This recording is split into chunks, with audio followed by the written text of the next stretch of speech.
So thank you so much, Tanisha, for inviting me to not only sit in and listen, but to speak. I really appreciate it. And to Shai, Wilner, Lewis, and Brad, I appreciate you guys. And hearing you guys is really nice. It's nice to just join with everybody who's in the same page and look for progression and growth together. So again, I'm Takara Ray. I am a blogger, and I founded my blog, The Bloggery, a few years ago, maybe about 4 years ago. And ever since, I've just been using my platform in any way possible to speak out against any injustice or anything that I just don't like and want to see change in. So obviously this year, with things coming to a head with all of the police brutality and just the senseless murders of these innocent Black lives, I've obviously turned to my platform to the Black Lives Matter movement and police brutality as a whole. So in recent weeks, over the last, I think 3 weeks ago, I started a petition to remove the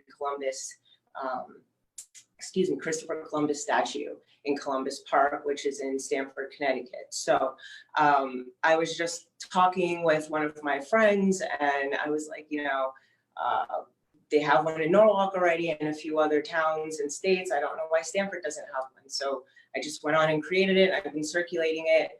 Come to find out, there actually was another one that's circulating as well. So I'm currently trying to see how I can partner with the person who's heading that up to see if we can join forces, because obviously two's better than one. So that's circulating right now. And basically, Tanisha just asked me to come on and talk about why that's important to me. And also just, I really want to spread today, if I can leave any mark, it's about really educating ourselves first so that we can help educate others.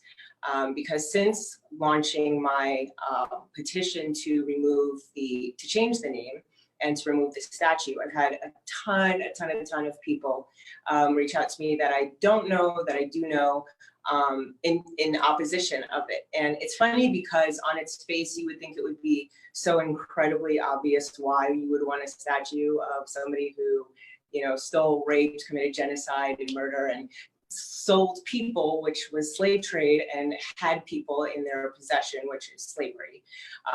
It's funny to think that you need to explain why those things should be removed, but unfortunately it does. And so, even in just doing my own research, because sadly school does not teach us the truth when it comes to history, just to name a few. And so it's very important that, we, like I said, educate ourselves just to truly find out what our history is. Because even just as recent as calling for the Abraham Lincoln statue to be removed, I honestly didn't get it initially. I was like, wait, like he was for the movement, he was for, the abolition of slavery. And the reality of that is, is that was not true. Lincoln actually penned a letter, I think it was in 1862,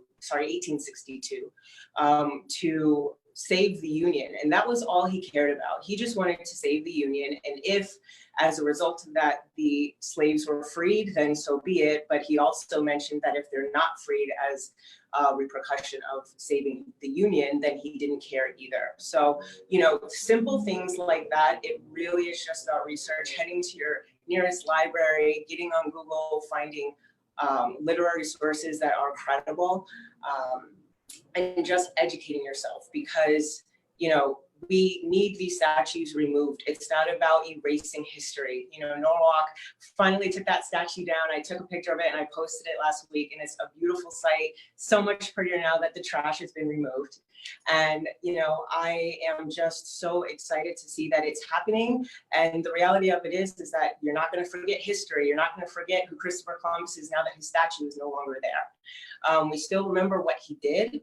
We don't forget it, we just don't glorify it anymore, because in case if people forgot, naming a school after someone, a street after someone, erecting a statue is in honor of that person. And if the person was not an honorary person and did nothing to deserve being honored, then we don't give it to them. And since sadly it was given to them years ago, years and years and years ago, because actually, let me take that back. they weren't even put up all that long ago. Some of these statues were put up in the 1970s, in the 1980s, so some of them are not even that old. So, you know, they were put up in place to intimidate and scare people of color, to remind them of what this country was sadly founded on, and that they're okay with that, and they want to keep it there. So someone mentioned earlier, I think it was Lewis, I'm so sorry if it wasn't, or maybe Wilner, but it's called an awakening for a reason. And now that we are awakened to the reasons why they were put there, what these people did, we now need to hop into that bubble bath that Lewis was talking about and wash America clean, own up to it, and now just start taking it down, right? It doesn't remove history. We don't forget what happens. We just want to move forward, progress, and be on the right side of history.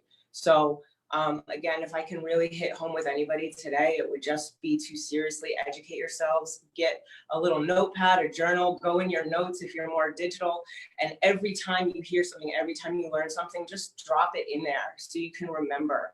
And that way, the next time you're next to somebody saying, well, why should we remove the statues? They're great, it's history, it is what it is. You can say, oh, okay, ma'am, well, that's because in 1862, this guy thought it was okay to own someone who looked like me.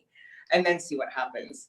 And actually I did that, and I loved seeing the look on the person's face. So definitely try it. Definitely know that your voices need to be heard. They're super important.